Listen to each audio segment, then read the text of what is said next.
Hello guys, welcome to my vlog. Kali ini kalian bakal nemenin aku kerja kelompok bareng sama teman-teman aku. Hai, say hi to my vlog dong. Kita lagi ngerjain tugas apa nih? Salah sejarah. Kok lesu banget? Ya gitu deh. Kali ini aku bakal ngejelasin tentang asal mula dibuatnya roket. Jadi, roket pertama kali ditemukan di China pada tahun 1226 dari Kerajaan Song. Saat itu, roket merupakan mercon atau kembang api yang mampu melesat ke udara dan menghasilkan kembang api raksasa. Kemudian, pada masa peperangan, roket beralih fungsi menjadi sarana peluncur senjata api yang digunakan oleh masyarakat China untuk menghalau pasukan Mong yang menyerang kerajaan China yang dipimpin oleh Kai Feng Fu pada tahun 1232. Roket melenyap di saat kerajaan Song ditaklukkan oleh Kekaisaran Mongol. Pada saat itu, Kekaisaran Mongol memodifikasi roket tersebut menjadi senjata mirip rudal. Melalui jalur pendidikan serta jalur perekonomian, roket menyebar ke India, bahkan menyebar ke Eropa. Di tangan bangsa Eropa, roket yang masih berupa mercon tersebut dikembangkan menjadi roket modern seperti yang saat ini kita kenal. Kata roket berasal dari kata indroketa yang berarti sekring kecil atau petasan yang diciptakan oleh Muratori. Renaissance, ilmuwan-ilmuwan banyak menemukan gagasan tentang perjalanan ke luar angkasa. Hal itu ditandai dengan penemuan teropong yang diciptakan oleh Massimo Bellezio dari Venesia. Dari saat itu, ilmuwan-ilmuwan yang lain mengemukakan gagasan-gagasan mereka tentang perjalanan menuju luar angkasa. Di tahun 1850 sampai tahun 1950, banyak komikus dan novelis yang menceritakan tentang perjalanan ke luar angkasa. Salah satunya adalah novelis yang bernama Jules Verne dan H.G. Wells yang menceritakan tentang kisah fiksi perjalanan ke luar angkasa. Pada tahun 1903, Konstantin Tsiolkovsky dari Kekaisaran Rusia menemukan bahan bakar roket, sehingga memungkinkan penjelajahan ke luar angkasa dengan menggunakan roket. Uni Soviet yang berdiri di tahun 1922 sebagai penerus dari Kekaisaran Rusia banyak melakukan percobaan roket. Bahkan, pada tahun 1924, Uni Soviet mendirikan Asosiasi Perjalanan ke Luar Angkasa. Pada tahun 1927, Uni Soviet dipelopori oleh Yuri Kondratyuk berhasil menemukan mesin anti-gravitasi pertama sehingga memungkinkan orang melakukan perjalanan ke luar angkasa. Roket dengan kecepatan tinggi pertama ditemukan oleh Robert H. Goddard dari Amerika Serikat pada tahun 1914. Robert Goddard meletakkan corong de Laval pada kamar pembakaran mesin roket, sehingga menggandakan daya dorong pada roket. Kemudian, pada tahun 1926, Robert Goddard berhasil meluncurkan roket pertama di Auburn, Massachusetts. Roket yang menggunakan minyak dan oksigen ini berhasil meluncur. Selanjutnya, Goddard merancang roket yang lebih besar dan lebih cepat, sehingga bisa terbang sampai mencapai ketinggian 2 km.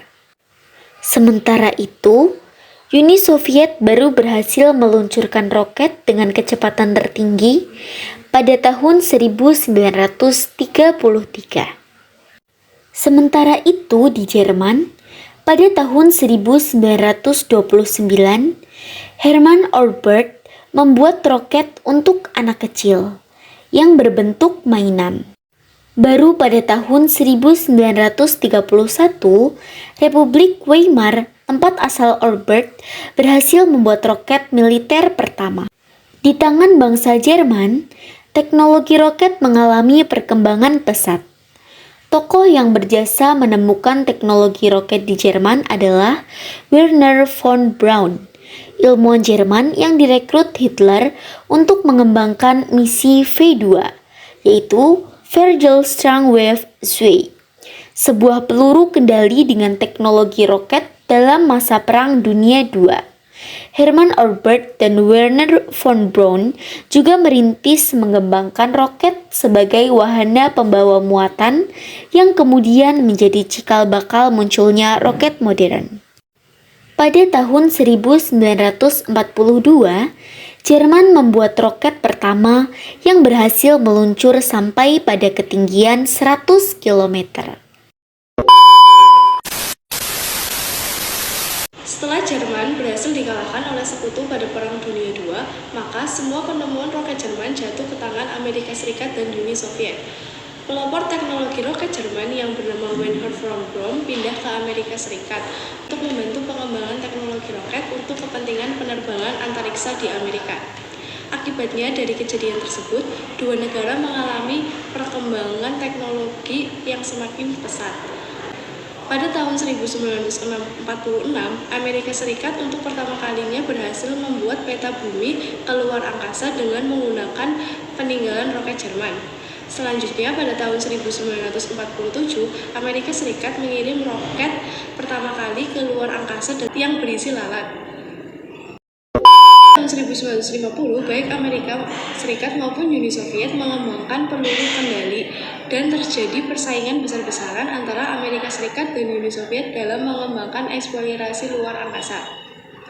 Uni Soviet di bawah pimpinan Konstantin unggul lebih dulu dengan keberhasilannya meluncurkan satelit Sputnik 1 pada 4 Oktober 1957 yang mengorbit bumi lebih dari 14 hari.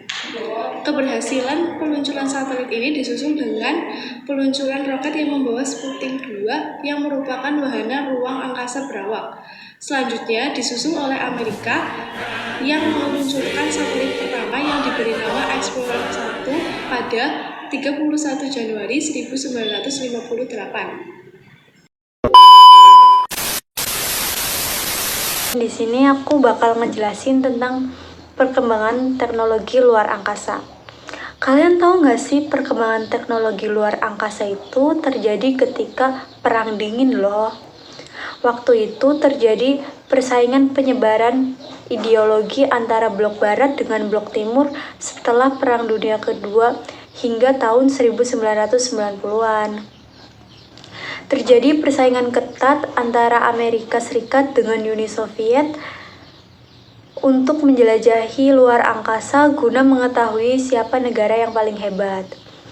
Di tahun 1957, Uni Soviet meluncurkan satelit pertama di dunia yang diberi nama Sputnik 1. Amerika nggak mau kalah. Setahun setelahnya, Amerika juga meluncurkan satelit yang diberi nama Explorer 1. Oh iya, fun fact nih buat kalian, astronot itu adalah istilah yang digunakan oleh Amerika, sedangkan kosmonot adalah istilah yang dipakai oleh Uni Soviet. Di tahun 1961, tepatnya tanggal 12 April 1961, Yuri Gagarin, yaitu kosmonot pertama berkebangsaan Rusia yang berhasil keluar angkasa menggunakan Vostok 1. Di bulan Mei 1961, Alan B. Shepard, yaitu astronot berkebangsaan Amerika, juga pergi keluar angkasa menggunakan Mercury 1. Mereka berdua berhasil mengelilingi orbit bumi selama beberapa waktu. Pada bulan Februari 1966, Uni Soviet meluncurkan wahana antariksanya yaitu Lunik 2. Lunik 2 berhasil mendarat ke bulan untuk pertama kalinya. Setahun setelahnya yaitu tahun 1967, Amerika juga meluncurkan wahana antariksanya yaitu Apollo 11. Amerika lebih unggul karena Apollo 11 dapat mengambil gambar permukaan bulan. Puncak prestasi teknologi luar angkasa yaitu ketika Amerika Serikat berhasil mengirim 2 astronotnya dalam misi Apollo 11, yaitu Neil Armstrong dan Edwin Aldrin. Mereka adalah manusia pertama yang berhasil menginjakkan kakinya di bulan, yaitu pada tanggal 17 Juli 1969. Sejumlah negara-negara di Eropa juga turut serta dalam eksplorasi teknologi ruang angkasa. Pada tanggal 8 November 1969, Jerman berhasil menerbangkan satelit Azur dengan menggunakan roket Scout B buatan Amerika Serikat. Pada tahun 1957, Perancis merancang dan berhasil menerbangkan roket Véronique. Pada kepemimpinan Charles pada tahun 1958, teknologi antariksa Perancis mendapatkan prioritas utama sehingga menjadi salah satu program pemerintah. Kemudian, dalam perkembangannya, pada tahun 2004, Italia berhasil mencapai Saturnus. Selanjutnya, pada tahun 2005, muncul The Big Five, yaitu Federasi Rusia, RRC, Iran, Jerman, dan Perancis. Mereka berhasil menjelajah ruang angkasa dengan hasil yang menakjubkan, yaitu berhasil keluar dari tata surya. Karena adanya persaingan ketat antara negara-negara maju yang menimbulkan kekhawatiran baru, oleh karena itu, Amerika Serikat, Inggris, dan Rusia menandatangani Traktat Luar Angkasa pada tanggal 27 Januari 1967. Pada Oktober 2011, tercatat 100 negara tergabung dalam traktat ini.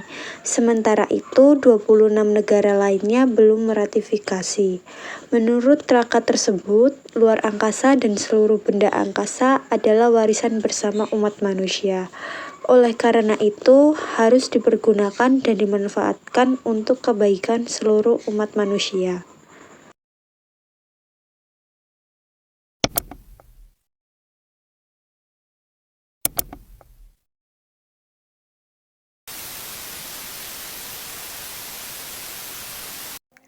Pesawat ulang-alik. Pada tahun 1970-an, NASA mulai mengembangkan pesawat ulang-alik. Misi ulang-alik dinilai lebih ringan biayanya karena hampir seluruh komponennya dapat digunakan kembali pada misi-misi berikutnya. Bulan Juni, Amerika Serikat berhasil meluncurkan pesawat ulang-alik pertamanya Columbia.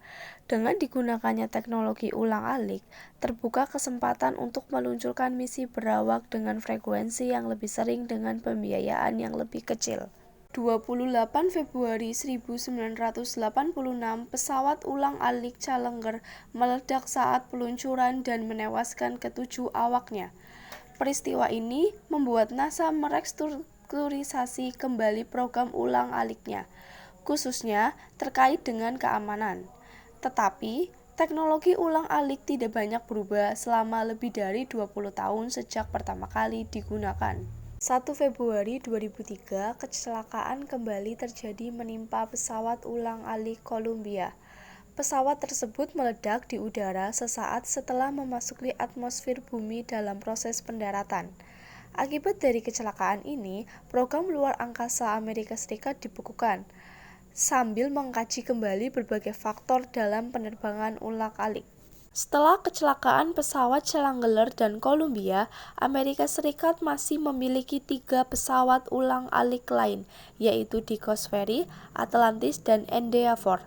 Selain itu, ada satu prototipe pesawat ulang-alik yang tidak pernah mengudara, yaitu Enterprise, yang kini berada di Museum Smithsonian. Uni Soviet terus mengejar ketertinggalannya dari Amerika Serikat. Uni Soviet juga sempat mengembangkan pesawat ulang-aliknya sendiri yang diberi nama Buran, yang berarti badai salju. Tahun 1988, Buran diuji coba dalam sebuah penerbangan tanpa awak. Tetapi, karena krisis politik dan ekonomi menjelang bubarnya Uni Soviet, membuat proyek Buran tersendat. Bahkan terhenti sama sekali sebelum sempat berkembang. Runtuhnya Uni Soviet juga membawa malapetaka bagi program antariksa Rusia. karena pangkalan peluncuran Rusia yang berada di Tyuratam dikenal sebagai Kosmodram Baikonur kini masuk wilayah Kazakhstan, sebuah negara kecil yang secara ekonomi tidak begitu makmur. Tentu saja, pemerintah Kazakhstan tidak akan membiarkan sebagian wilayahnya dipergunakan untuk program antariksa oleh Rusia. Pemerintah menuntut pihak Rusia untuk membayar sewa agar dapat terus menggunakan pangkalan tersebut. Rusia terus melanjutkan program antariksa mereka dengan memanfaatkan stasiun luar angkasa Mir. Tetapi, pada bulan April 2001, karena kurangnya biaya ditambah dengan kondisi Mir yang sudah tua, membuat pemerintah Rusia terpaksa memutuskan untuk mengakhiri riwayat status kebanggaan tersebut. Ruang angkasa memang terlalu luas untuk dieksplorasi oleh satu atau dua negara tertentu saja. Kini Amerika Serikat dan Rusia bersama-sama dengan negara maju lainnya bahu-membahu mengembangkan stasiun luar angkasa. Teknologi roket juga tidak lagi merupakan monopoli Amerika Serikat dan Rusia.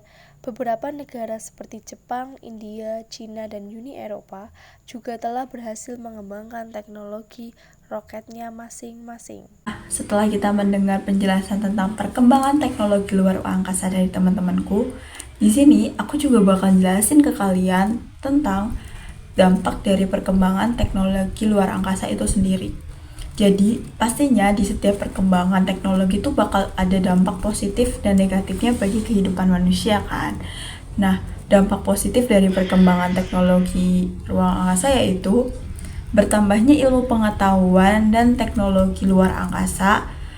Nah, melalui kemajuan teknologi ini, maka memungkinkan untuk diluncurkannya teleskop Hubble, di mana berkat satelit atau teleskop ini, banyak astronom yang dapat mengetahui tentang seluk-beluk alam semesta. Nah, kalian pasti bertanya-tanya kan tentang apa itu teleskop Hubble.